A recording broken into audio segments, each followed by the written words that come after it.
Va a ser usted un santazo, padre Álvaro.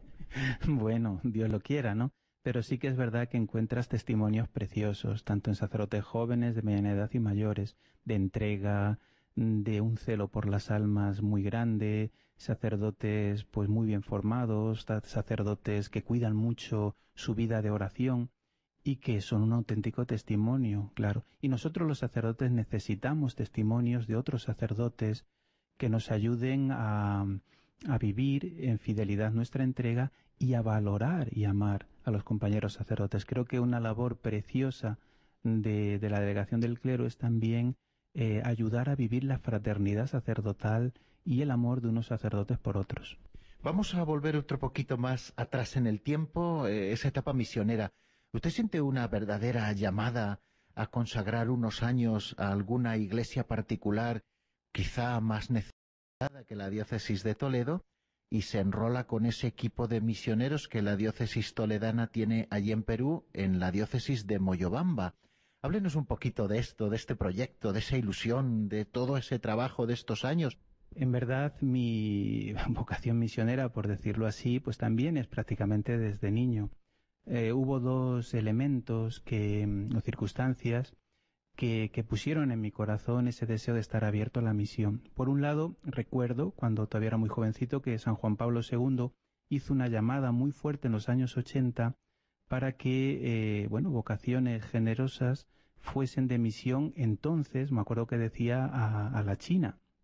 Y yo escuché esas palabras y como que pusieron ya esa llama en mi corazón de estar disponible para lo que el Señor quiera.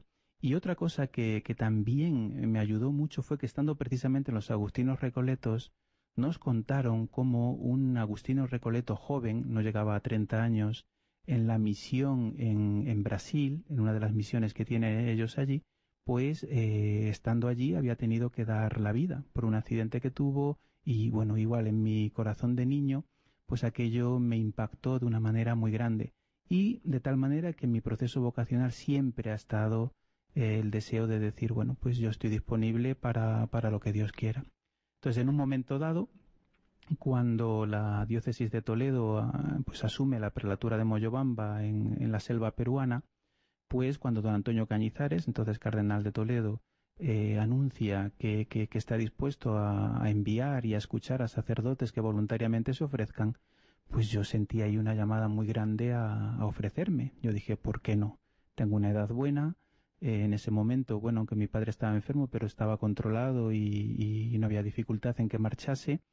Y yo veía que era una llamada fuerte en ese momento, pues para ir. No era China, pero Dios quería que en ese momento pues fuese en Perú y se lo propuse al señor cardenal que yo estaba dispuesto a ir. Padre, formando sacerdotes también. Yo sé que el número no es importante, pero ¿cuántos han pasado estos años? ¿Cuántos han ordenado? ¿A cuántos han colaborado, en su caso concreto, a formar sacerdotes peruanos, todos de allí, de Moyobamba? Sí, bueno, cuando fui a Perú, pues era todo muy apasionante, porque allí es una prelatura, todavía la prelatura significa que todavía no es diócesis, está a medio camino entre lo que se llama el vicariato apostólico y la diócesis. Entonces había muchísimas cosas por hacer. Una de ellas era precisamente el seminario. Allí estaban los padres pasionistas y ellos pues habían intentado por todos los medios que hubiese vocaciones nativas. Como todavía no había seminario, habían estado mandando seminaristas pues a otras diócesis de Perú, como por ejemplo en Jaén o en Trujillo.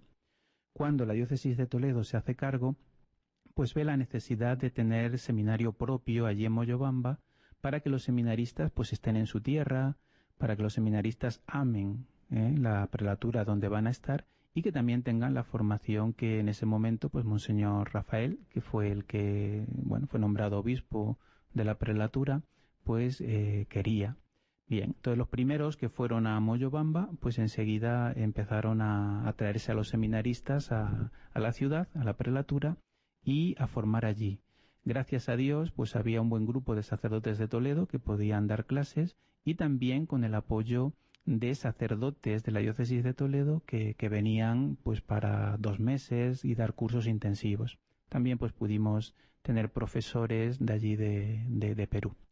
El proceso fue muy bonito y bueno, pudimos construir un seminario mayor nuevo y también un seminario menor, con la ayuda de la diócesis de Toledo y de cantidad de donativos que nos llegaban sobre todo pues de España y también de otros lugares del mundo.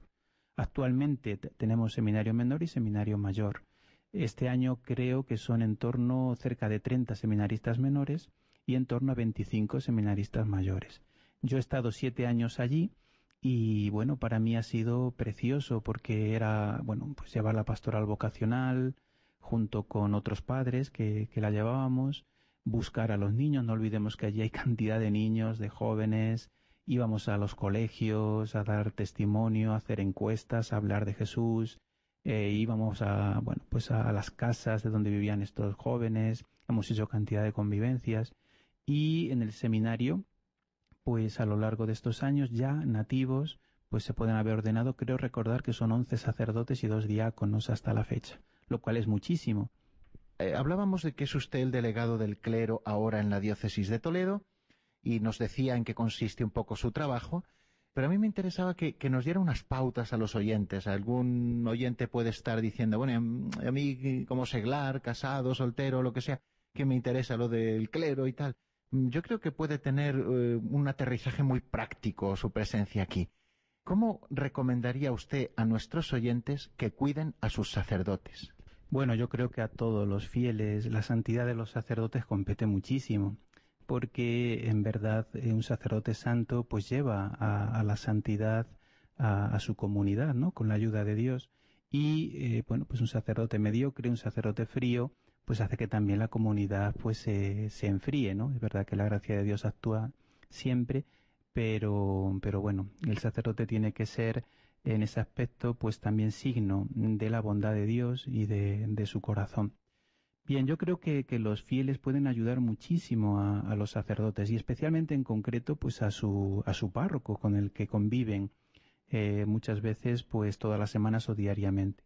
Y yo daría como unos pequeños consejos, ¿no? El primero evidentemente es rezar por el párroco. Muchas veces los cristianos no rezamos por nuestro sacerdote. Yo a los seminaristas se lo decía mucho. Rezar por los sacerdotes que os han ayudado en vuestro camino vocacional, que Dios ha puesto en vuestro camino. Forma parte de esa predilección y de ese cuidado amoroso que Dios tiene contigo en tu historia personal de amor con Él. Entonces el sacerdote que Dios pone a tu lado está puesto por Dios y está puesto para ayudarte a que seas santo. Entonces yo tengo que rezar por mi sacerdote para que sea santo y me ayude.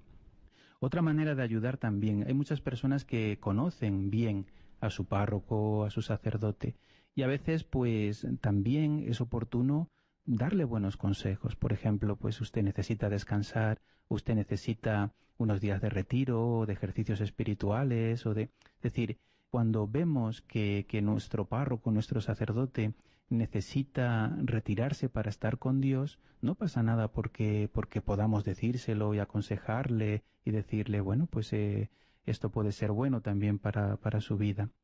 Yo creo que otra cosa también que podemos ayudar a nuestros sacerdotes es evitar la crítica fácil. ¿Cuántas veces en nuestras comunidades católicas perdemos el tiempo criticando que si el sacerdote habla mucho, que si habla poco, que si hace, que si no hace? Es sacerdote. Representa a Jesucristo y nos ayuda en nuestra vida espiritual. Entonces tenemos que fijarnos sobre todo en lo que nos da, en lo bueno. Y si vemos algo criticable, pues oremos por él, ofrezcámonos por él. Pero no perdamos el tiempo, no enfriemos la relación con el sacerdote, porque lo único que estamos haciendo es dejar que crezca nuestra unión con Dios por el medio natural que es el sacerdote, que es la Iglesia.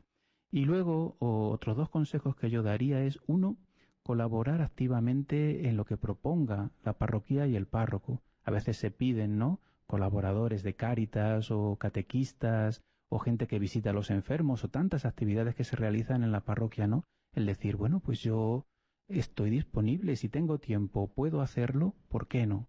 Entonces, apoyar y ayudar al sacerdote en todas esas cosas. Y por último, creo que ayuda mucho a los sacerdotes el ejemplo de vida de un buen cristiano. En la familia, esos esposos que viven en fidelidad, que quieren educar a sus hijos cristianamente, esos catequistas que permanecen fieles incluso cuando ya están que han perdido la paciencia, que los niños de hoy, los jóvenes no responden, y sin embargo tienen una visión sobrenatural desde Dios y siguen ahí. Bueno, eso a los sacerdotes nos ayuda muchísimo. ¿Por qué? Pues porque en definitiva nos alimentamos unos de otros. El sacerdote nos ayuda en unos aspectos de la vida fundamentales, como son darnos la gracia mediante los sacramentos, pero también los fieles laicos nos ayudan a los sacerdotes muchísimo cuando vemos unos testimonios de fidelidad al Señor en su vocación, de fuerza en su entrega en medio de las dificultades que pasan los católicos hoy en día. Son un referente y una ayuda pues grande para nosotros. ¿Cómo le agradezco, padre, toda esta entrevista, este buen rato que hemos pasado con los oyentes del Pozo de Sicar y estos últimos consejos de cómo cuidar a nuestros sacerdotes? Padre, nos vemos, si Dios quiere. Un abrazo muy fuerte. Y ahora, en cuanto que terminemos esta sección y comencemos la de la oración, encomendaremos especialmente las vocaciones con esa oración maravillosa de Pablo VI en favor de las vocaciones sacerdotales. Gracias, Padre. Bueno, muchas gracias a ti por esta entrevista y a todos los oyentes, y pedirles a todos que nos tengan muy presentes a los sacerdotes en sus oraciones, que las necesitamos. Gracias.